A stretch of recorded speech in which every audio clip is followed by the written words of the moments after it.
UK's forced deportation law is backfiring as the country is now has started or planning to start to hire teenagers to drive train.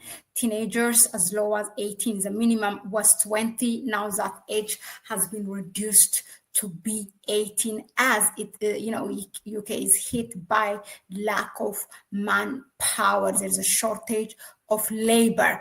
Here is the news. Look, with almost 90% of night before cancellations made because a driver is not available, the government has decided to lower the age of entry from 20 to 18. Now, 18-year-olds will be allowed to drive trains due to concerns over labor shortages. The Department of Transport has announced the current minimum of age for someone wanting career on railway is 20. But with 87% of night before cancellations, meaning trains canceling their trip.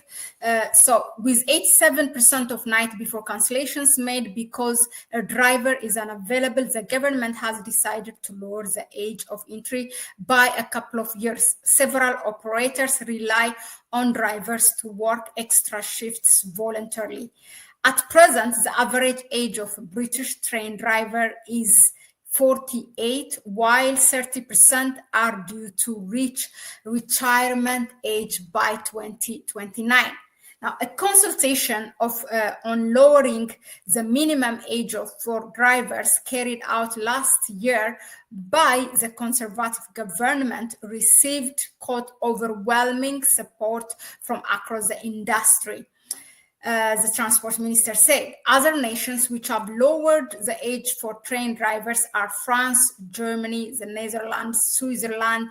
Officials added this is because of manpower shortage or labor shortage.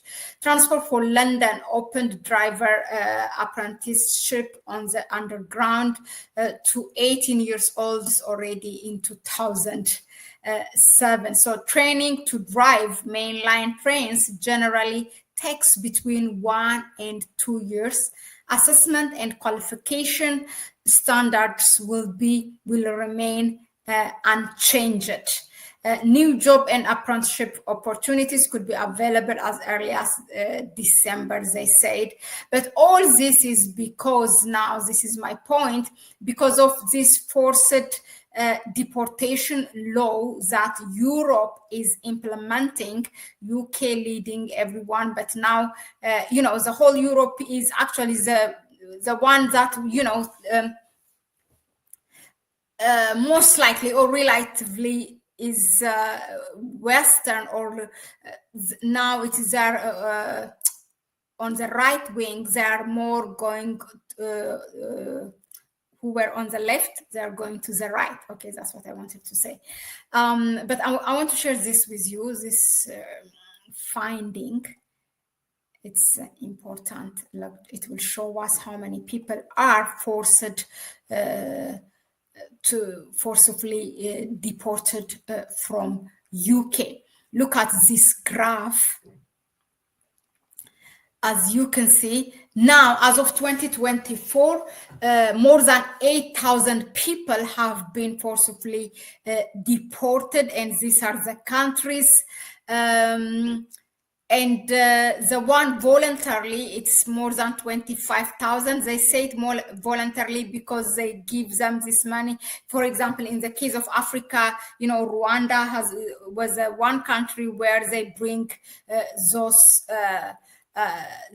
migrants, and then they give them money to establish themselves. But the thing is, they take that money and they pay again a human trafficker, and then they go back where they were. this is what's happening in reality. But anyway, the ones that say that voluntarily, those are not voluntarily, but still okay, because they received the money from the government to go.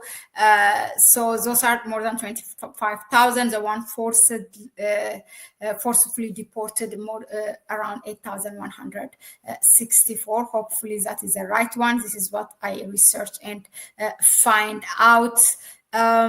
So this law, it looks like it's backfiring.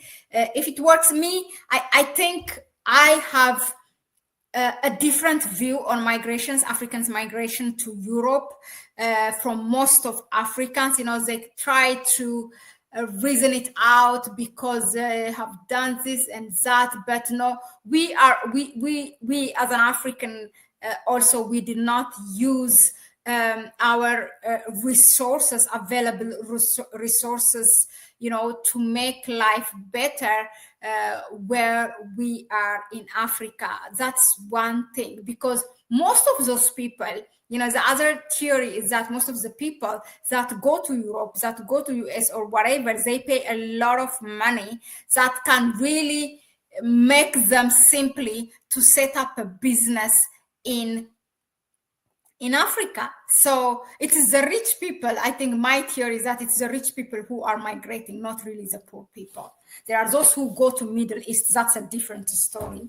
But still, those also from the village, they sell their livestock, their land. It's a number. It's crazy. But yeah, in any case, this seems backfiring, and let's see what comes next, and if other European countries, what kind of measures they're taking. We will update you. Thank you very much for now, and I'll see you on the next one.